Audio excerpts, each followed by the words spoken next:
Voilà, bonjour et bonne année à tout le monde. Cette année, on va continuer sur la théorie des cordes en faisant quelques applications dans le trou noir, la cosmologie, peut-être autre chose. Je dois encore bien définir les détails. Et je pense qu'à la fin du cours de l'année passée, j'avais mentionné que si jamais il y avait eu des nouveautés intéressantes aux accélérateurs, au LHC en particulier, peut-être j'aurais changé de sujet, mais comme vous voyez, il n'y a pas eu de choses éclatantes. Quand même, je vais commencer pour vous donner les dernières nouvelles de l'accélérateur du LHC, très brièvement. Donc, c'est des toutes dernières nouvelles, ça date de lundi.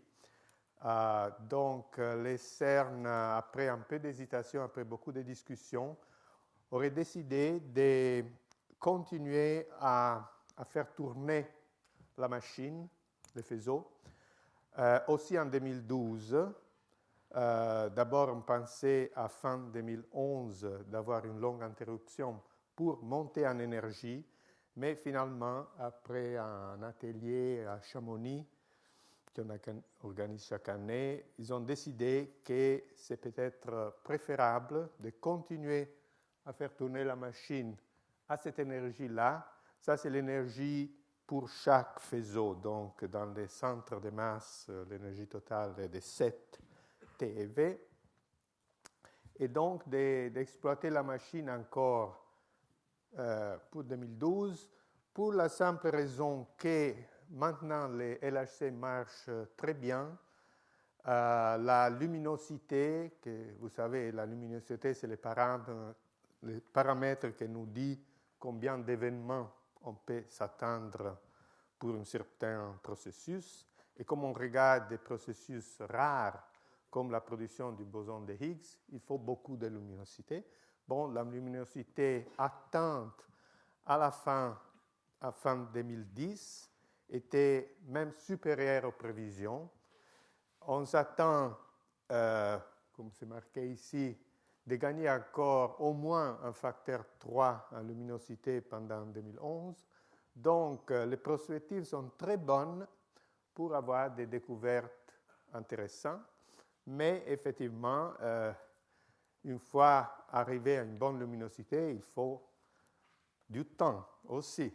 C'est la luminosité fois le temps qui nous donne la, si disant, luminosité intégrée, laquelle, multipliée par la section efficace, nous donne le nombre d'événements. Donc, si on veut avoir une statistique significative, il faut du temps aussi, de la luminosité et du temps.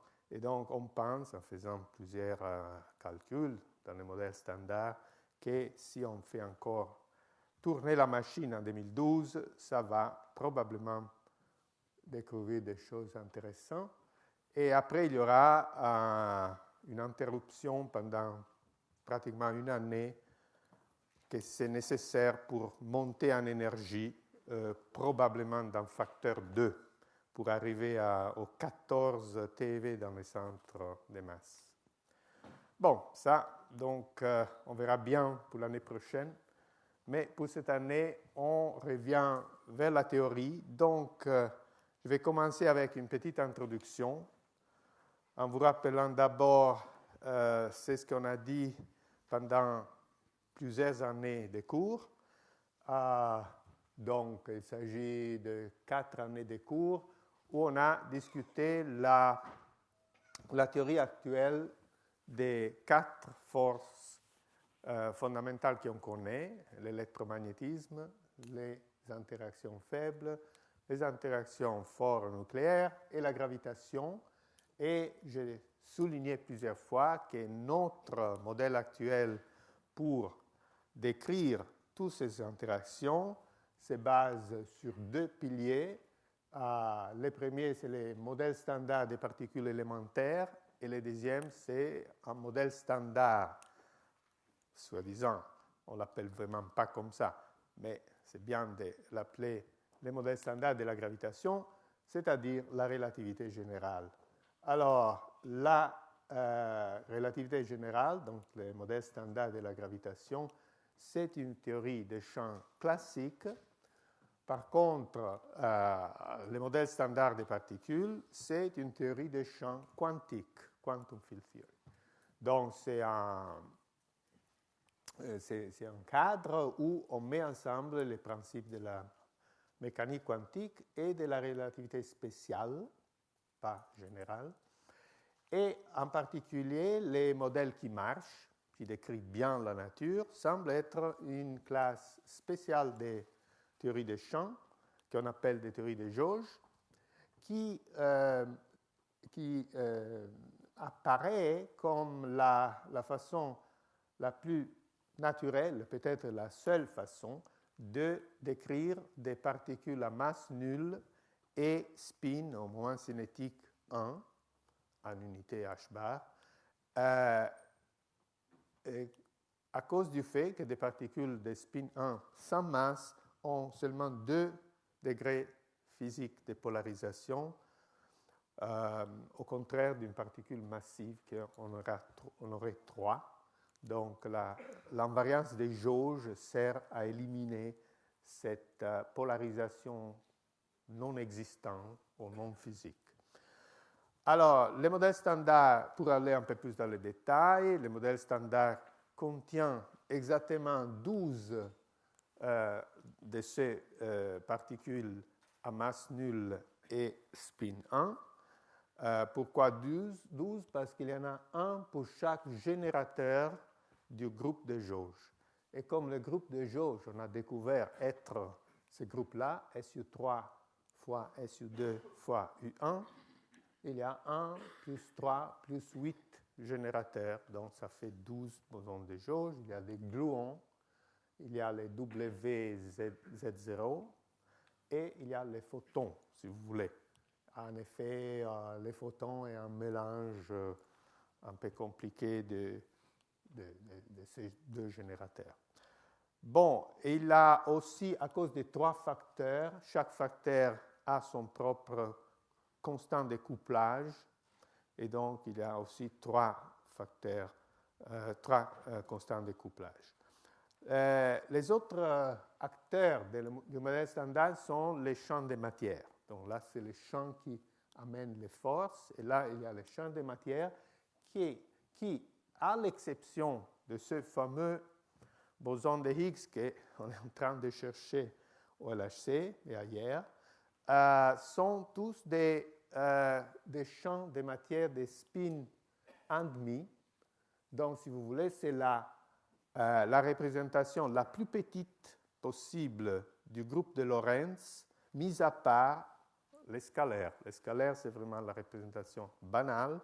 La première non banale s'appelle un fermion de Weyl qui a 2 composantes. Et un fermion de Weyl à 2 composants est dans une représentation 1,5-0 du groupe de Lorentz, et l'antiparticule, qui est un fermion droitier, il est dans la représentation 0,5. Et ce fermion-là appartient à une représentation du groupe de jauge, et cette représentation est assez compliquée et réducible. Ce n'est pas une seule représentation, il y a plusieurs représentations, et donc chacun forme une représentation irréducible, et en plus, cette représentation réducible est répétée 3 fois, parce qu'il y a 3 familles de quarks et de leptons. Donc, c'est quelque chose de, disons, assez baroque, comme j'ai dit l'année passée, mais quand même, ça marche très très bien, et pour l'instant, il n'y a aucune contradiction avec les données expérimentales.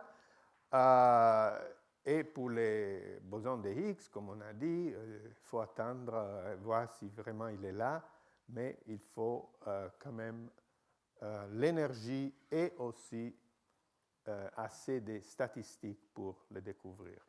Donc là, c'était les tableaux que j'avais déjà l'année passée, qui donnent les représentations des différents membres de la première famille il y en a 3 comme ça, disons, et la première a les quarks du type U et 2, les neutrinos gauchers et l'électron, les anti-U, anti-D et anti-électrons. Et là, c'est le nombre qui définit la représentation de chaque objet. Par exemple, les doublés UD, c'est dans la représentation fondamentale des SU3, c'est un doublé des SU2, ils ont une hypercharge en sixième. Et ensuite, si on veut aussi tenir compte du fait que les neutrinos ont finalement une petite masse, c'est assez populaire aujourd'hui de dire qu'il y a encore une particule dans le modèle standard qu'il faut rajouter au modèle standard. C'est un neutrino stérile qui n'a pas d'interaction, donc il est ensanglé par rapport à toutes les interactions, mais qui a une grande masse et à travers un mécanisme qu'on appelle du CISO, on arrive à donner des petites masses aux neutrinos qui interagissent.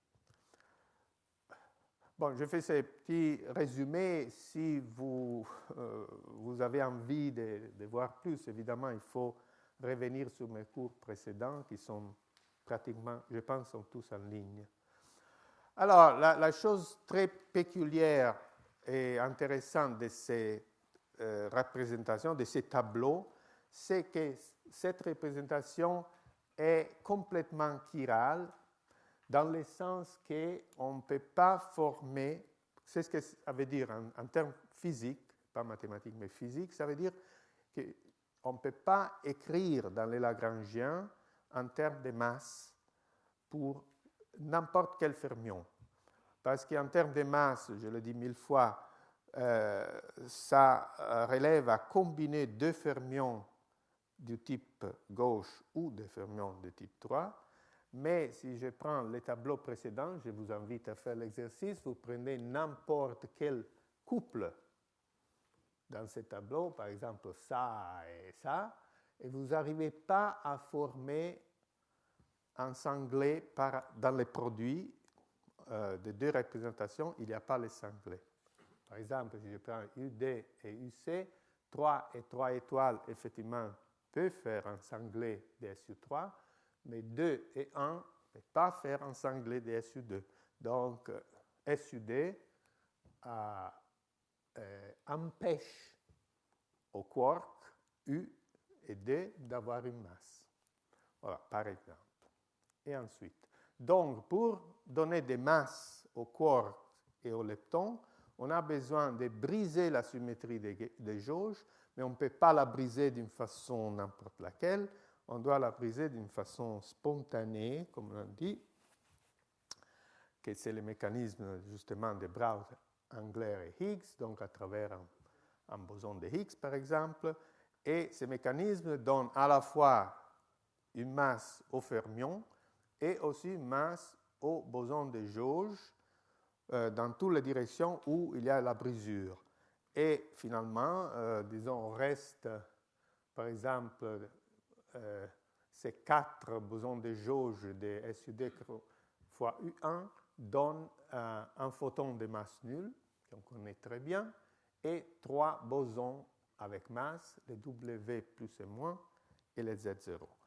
Pour la partie SU3 du modèle standard, le mécanisme est un peu différent. Il est lié à un phénomène non perturbatif qui s'appelle le confinement des quarks. Et là, disons, ce n'est pas que les gluons prennent une masse, mais les gluons ne sont pas des particules libres, comme les quarks non plus, et ils forment des états liés, composés, qui sont justement les hadrons qu'on connaît, les protons, les neutrons, les pions et tout ça. Voilà. Donc, ça c'est vraiment en quelques minutes le résumé du modèle standard des particules. Les modèles standards de la gravitation, la relativité générale, est aussi basé sur une symétrie locale, s'appelle la covariance générale, qui est la façon de mettre dans la théorie les principes d'équivalence d'Einstein.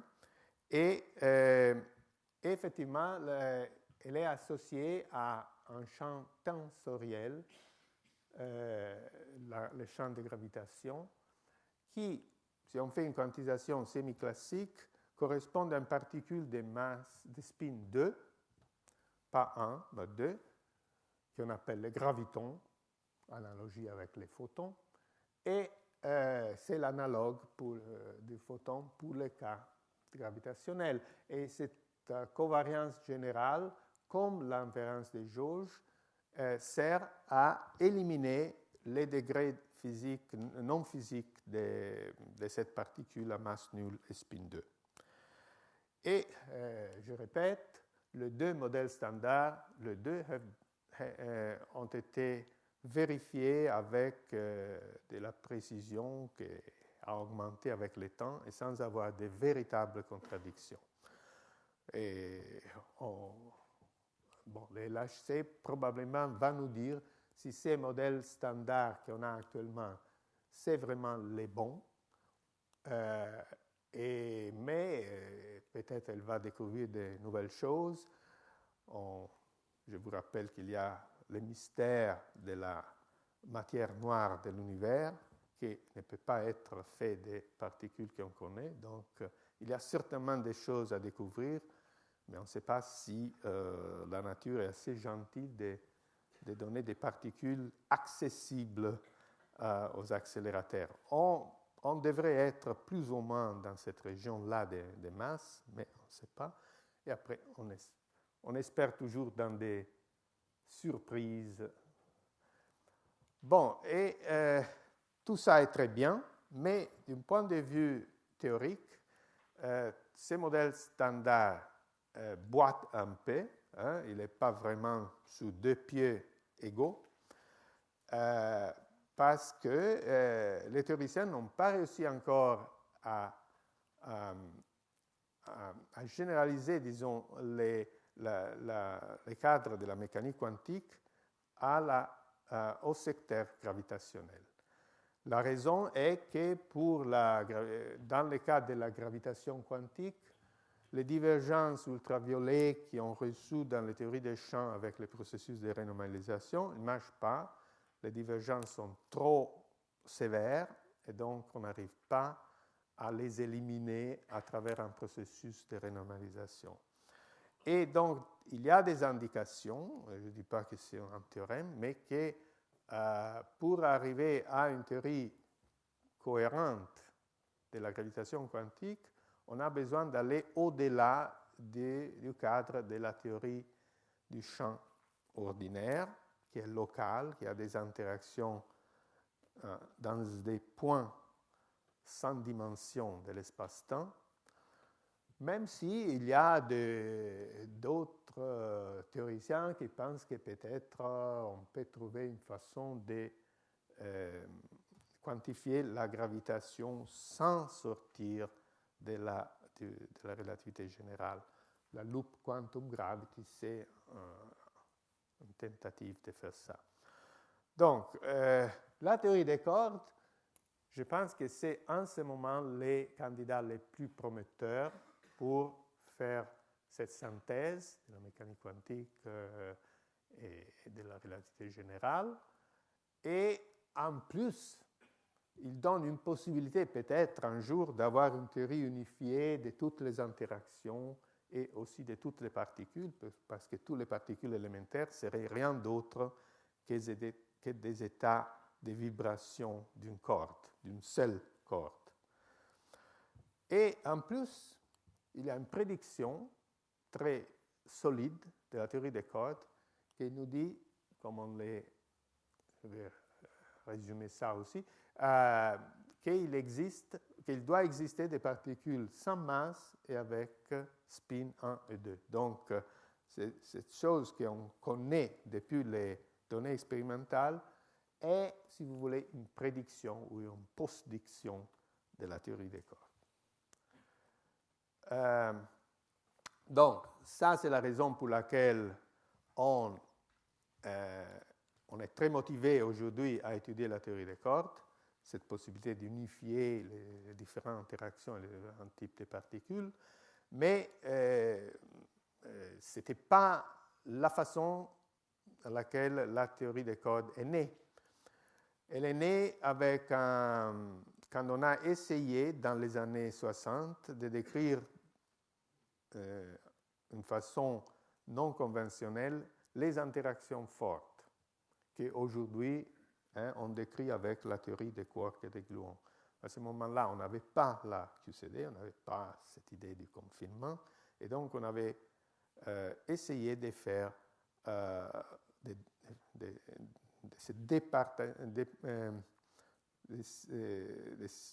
éloigner de la théorie des champs.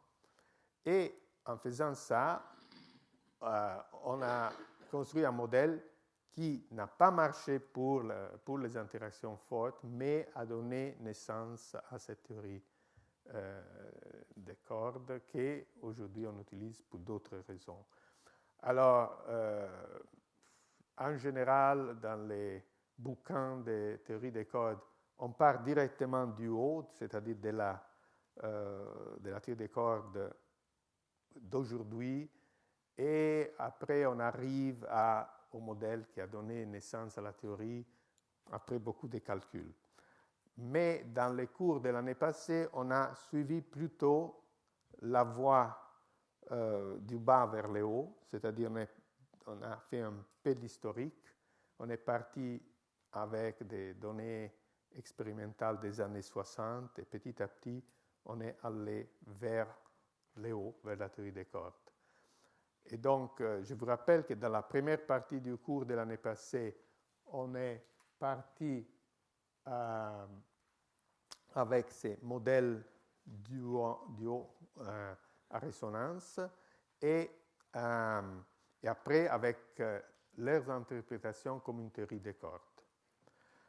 Et donc, bon, ça je pense ce n'est pas tellement nécessaire. Et après, dans la deuxième partie du cours, on a introduit la formulation moderne de la théorie des cordes et son intérêt comme théorie quantique de toutes les interactions. L'année passée, on a discuté que des propriétés générales de la théorie et on a dit, bon, on va laisser à cette année les applications. On avait mentionné, je me rappelle, les trous noirs, la cosmologie et aussi des applications aux théories des jauges à grande constante de couplage. Donc, cette année, on va se concentrer sur une sélection des applications parce que vraiment, le sujet est très vaste à nouveau.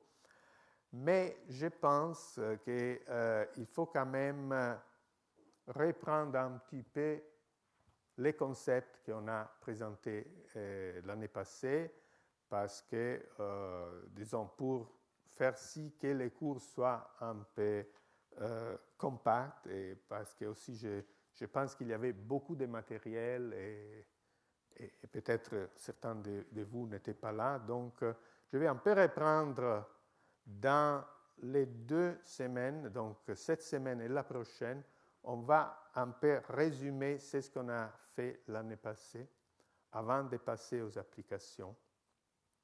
Et bien sûr, je ne peux pas revoir tous les détails du cours de l'année passée. Je vous invite, quand vous avez des doutes, d'aller voir sur le site web ou si vous avez les notes de l'année passée et éventuellement venir vers moi, poser des questions si vous avez des questions. Donc, voilà, dans cette première heure du cours, je vais résumer brièvement ces modèles à résonance, dual à résonance, qui ont donné lieu à la théorie des cordes. Là, j'irai vraiment vite parce que, disons, c'est vraiment cette partie historique. Je pense que c'est joli de le rappeler, mais ce n'est pas vraiment essentiel pour la suite. Donc, c'est ce que j'avais fait l'année passée. Je donnais une introduction un peu historique sur la naissance de ces modèles, qui c'était une une façon de sortir d'une impasse où se trouvait la théorie des interactions fortes dans les années 60, vers le milieu des années 60. On avait essayé des méthodes de théorie quantique des champs, mais ils semblaient complètement inadéquats. Donc, on essayait de faire une théorie des champs pour les protons, pour les neutrons, et après, il y avait toutes ces résonances au état métastable avec des spins très élevés, et on était vraiment dans l'obscurité la plus absolue, comment introduire tous ces champs-là dans une théorie des champs.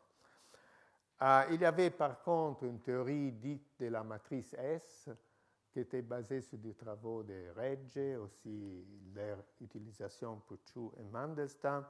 Et à travers ça, et en mettant ensemble ces concepts généraux avec une découverte très intéressante de 1967 qui s'appelle la dualité de Dollenhorn et Schmidt, que je vais brièvement rappeler, donnait un programme dit de bootstrap, d'autocompatibilité, qui en 1968 donnait naissance à une solution explicite, la fonction bêta, pour un processus qui est expérimentalement pas trop intéressant ou pas trop faisable, mais qui avait des avantages théoriques. Donc, on avait considéré une réaction pion-pion en pion oméga, et en utilisant ces idées de Regge, Chu, Mandelstam, plus la dualité de Dollenhorn-Schmidt,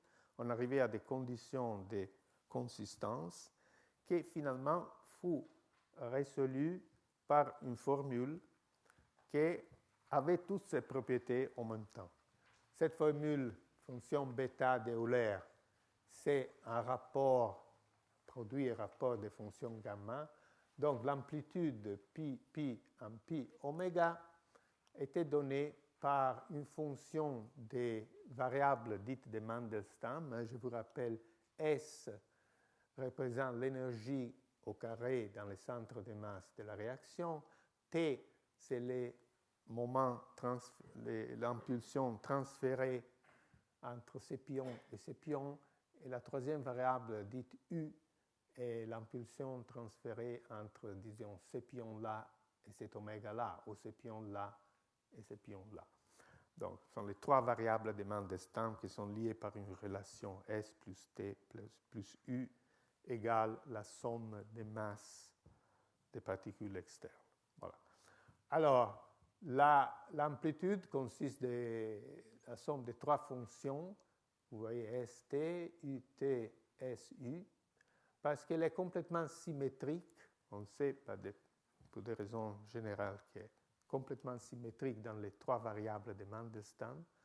Mais chaque morceau, il est à son tour symétrique dans ces deux variables. Vous voyez que là, si je change S en T, la chose est invariante. Et ça s'appelle la fonction bêta d'Euler, bien connue. Et la chose importante, c'est que tout marche bien à une condition, c'est que cette fonction de S ou de T est linéaire, exactement linéaire. Donc, étant linéaire, elle a deux paramètres. C'est ce qu'on appelle l'intercept de la trajectoire, alpha 0, qu'on verra dans la suite, et alpha prime, qui est la dérivée. Ces primes-là est historique et vient du fait que c'est rien d'autre que la dérivée de alpha par rapport à t. Donc, avec cette trajectoire, cette fonction linéaire de t ou de s ou de u, tout marche très bien. Je mentionne en passant que la généralisation, si on a des particules de masse nulle partout, oméga, je vous rappelle, c'est une particule de masse 1, et ça explique un petit peu ces 1 et 2 ici. Si on partait avec des particules sans spin, on serait arrivé à une formule encore plus simple, si vous voulez, celle-là. Alors, je vous rappelle les qu'est-ce que ça veut dire la trajectoire des Regge? Parce qu'on va le voir souvent. C'est une façon d'interpoler particules de spin différents.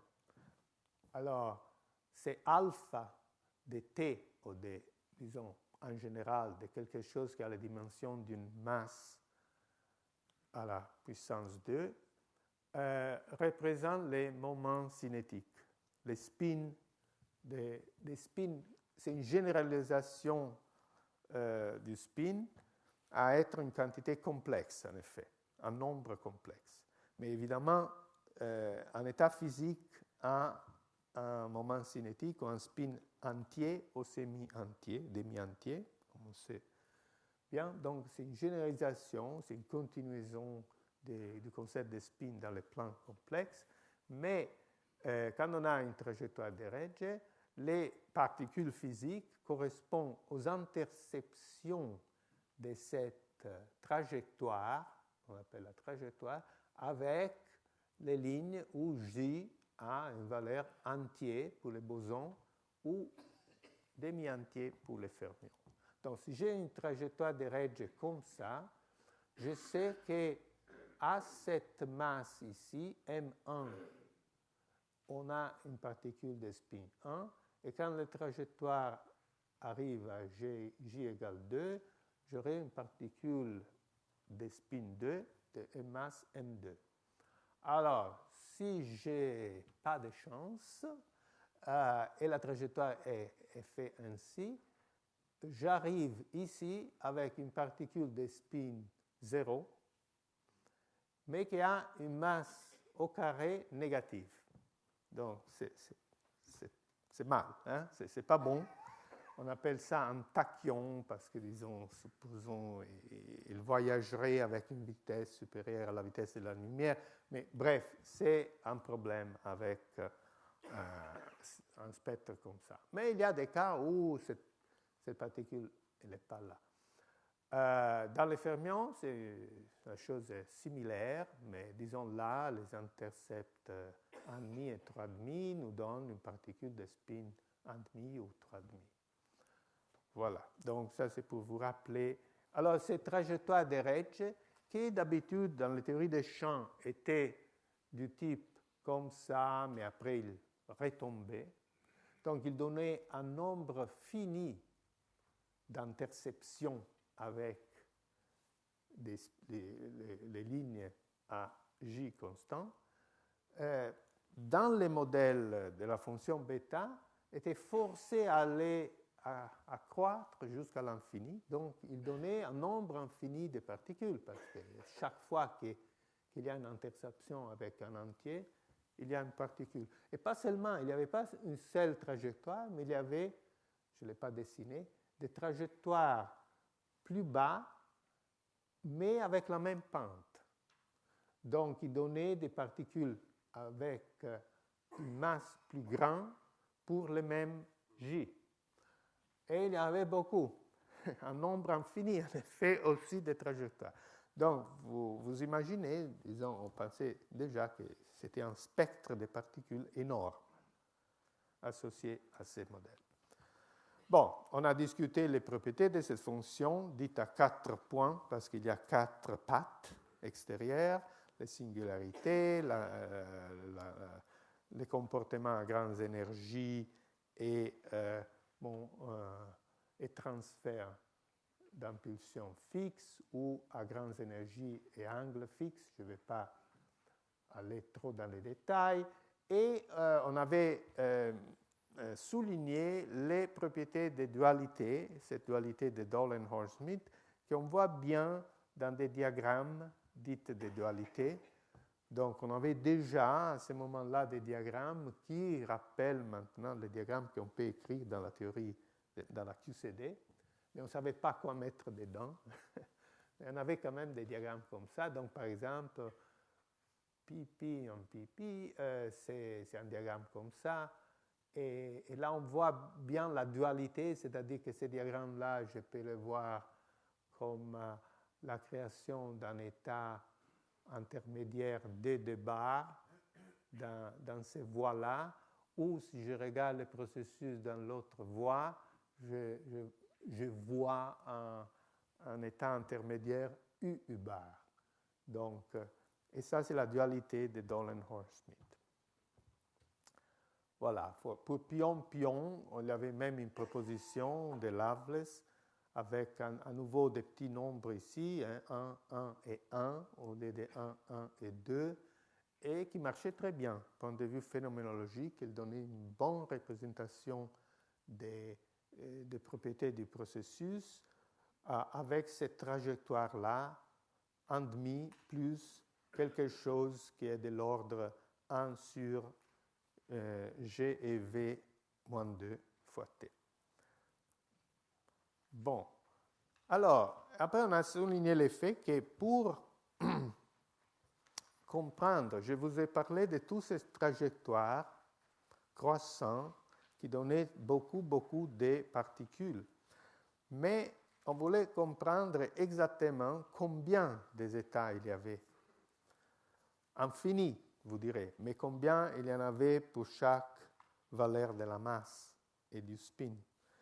Alors, pour s'y faire, on a dû généraliser la fonction bêta à un processus un peu plus complexe, c'est-à-dire une amplitude où il y a n pattes. Les n pattes, ça veut dire qu'un certain nombre d'entre eux sont initiales et le reste des particules finales. On peut les partager un peu n'importe comment. Et on appelle ça la fonction à n points. Et pour compter, ou pour chercher combien d'états de particules élémentaires étaient représentés par cette amplitude, il fallait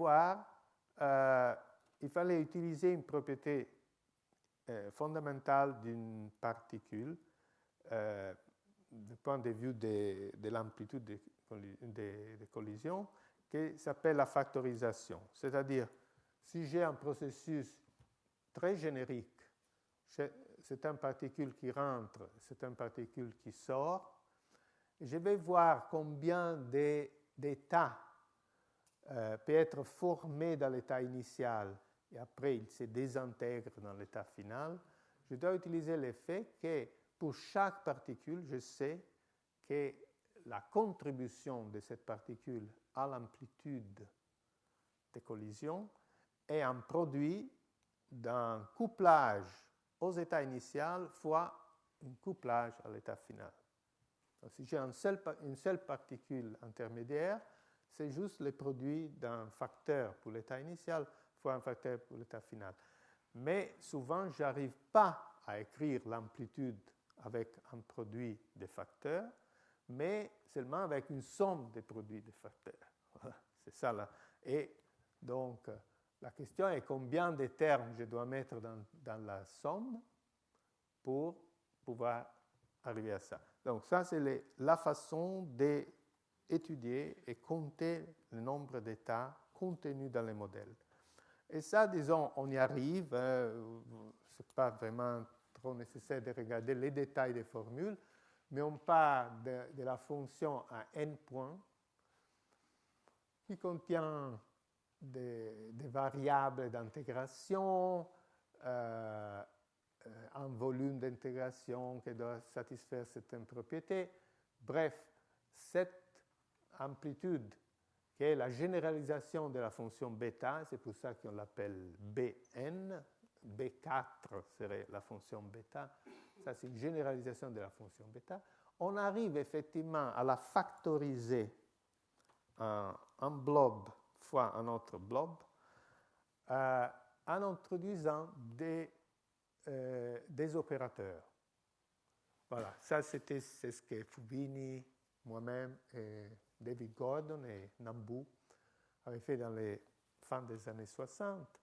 On avait démontré que pour obtenir cette factorisation, et donc pour pouvoir compter les états, il suffisait d'introduire, pas petite chose, un nombre infini d'oscillateurs harmoniques. Vous connaissez bien les oscillateurs harmoniques A à DAG, qui ont une règle de commutation A à DAG égale 1. Bon, là, on doit mettre un index n, où n va de 1, 2 jusqu'à l'infini, et un index mu, qui est un index d'espace-temps. Donc, c'est comme un index de Lorentz, qui va donc de 0 jusqu'aux dimensions de l'espace. Si j'appelle grand 2 la dimension de l'espace-temps, elle va de 0 jusqu'à 2 moins 1. Donc, vous voyez, il y a pas mal d'oscillateurs qui ont des règles de commutation très simples, c'est-à-dire n et m ont un commutateur banal si n est différent de m, et si mu est différent de nu, mais la chose très importante, que c'est pour des raisons de covariance de Lorentz, c'est très important que si mu égale nu égale 0, donc si on choisit le temps, il y a un signe, moins 1. Parce que ça, c'est la métrique de Lorentz. Donc, on est forcé par l'invariance de Lorentz à introduire ce signe moins. Mais alors, disons, si on a des oscillateurs harmoniques où A et A Dagger ont un commutateur avec les mauvais signes, ce n'est pas bon, a priori. On verra bien. Donc, l'état, donc, on arrive comme ça à trouver un nombre suffisant, peut-être pas nécessaire, mais suffisant d'états pour obtenir cette factorisation. Donc, on sait que, disons, avec tous ces états-là, là sont les états typiques des oscillateurs harmoniques. Hein. On part du vide des Fock et on applique des opérateurs de création, un certain nombre d'opérateurs de création. J'ai mis aussi donc des facteurs d'impulsion et pour donner aussi une impulsion finie à l'état, et on obtient un certain nombre d'états. Mais, comme je l'ai dit tout à l'heure, cette factorisation opératorielle fait voir les dangers d'avoir des particules à norme négative. Parce que si je prends un état créé par un opérateur A Dagger avec un index 0 de Lorentz, j'obtiens, je fais vite le calcul, et j'obtiens un état à norme négative. Et quand on regarde qu'est-ce que ça veut dire que cet état est produit dans le processus de collision avec une probabilité négative. Donc, très mauvais, disons, on ne peut pas vivre avec quelque chose comme ça. Donc on était un peu soucieux de ça, mais on a trouvé vite que tous ces états créés par les oscillateurs harmoniques n'étaient pas nécessaires. Ils étaient suffisants, bien sûr, mais pas nécessaires, parce que certains d'entre eux n'étaient vraiment pas couplés. C'est-à-dire que c'était une façon redondante de mettre des états intermédiaires, et on pouvait démontrer que certaines combinaisons linéaires de ces états-là n'étaient pas nécessaires pour la factorisation. Donc, ce fut le début d'un tour de force qui, vers, je pense, 1972 ou 71-72, a mené à une preuve qu'il n'y avait pas de ghost dans ces modèles.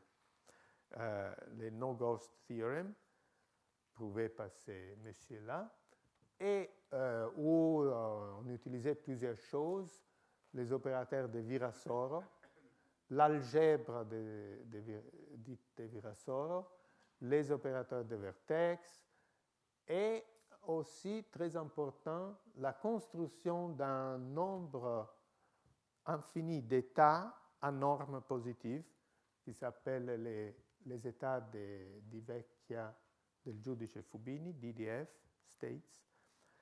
Et ça, c'était des bons états à normes positives, mais on avait un prix à payer pour avoir cette élimination complète des fantômes. Hein. C'était que cet intercept alpha 0, hein, dont j'ai parlé tout à l'heure, l'interception de la trajectoire de Regge avec l'axe Y, hein, pour s'entendre. Cet intercept alpha 0 devait être exactement égal à 1.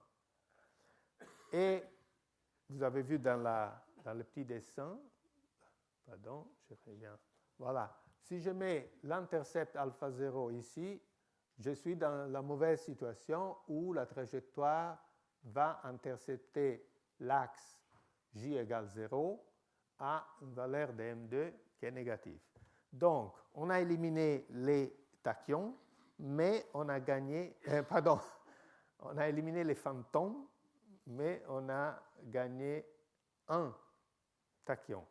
Bon, on a éliminé un nombre infini de fantômes, mais on s'est acheté un petit tachyon.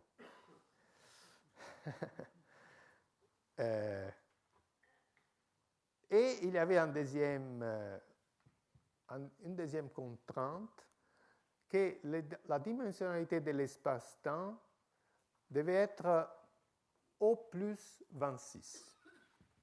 Un nombre large, mais ne pouvait pas être 27, par exemple, ou plus.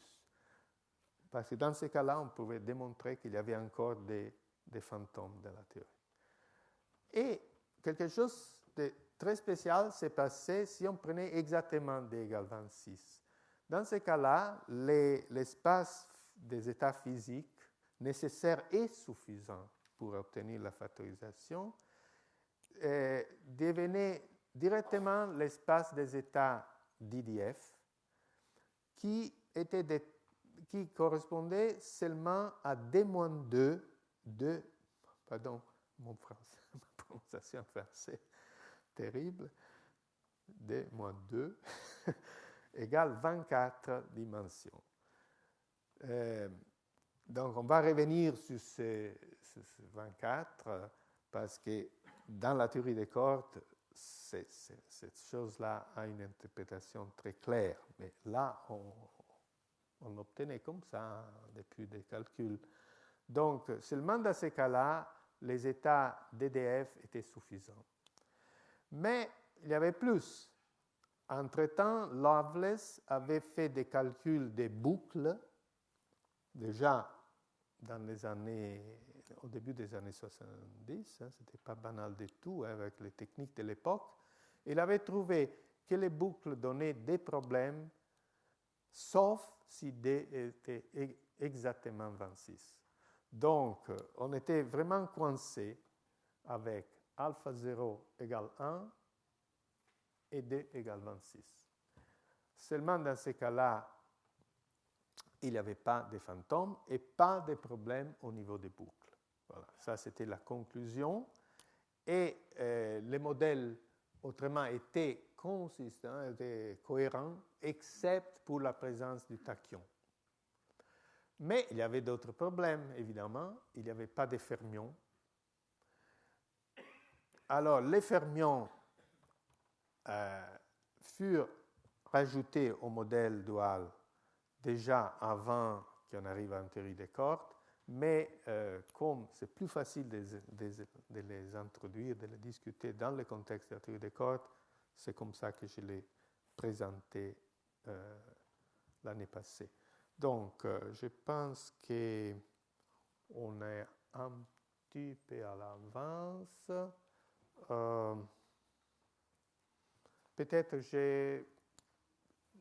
on s'arrête là, éventuellement je réponds à des questions s'il y en a, et on recommence à 11 heures. Mais j'attends encore quelques minutes s'il y a des questions. Autrement,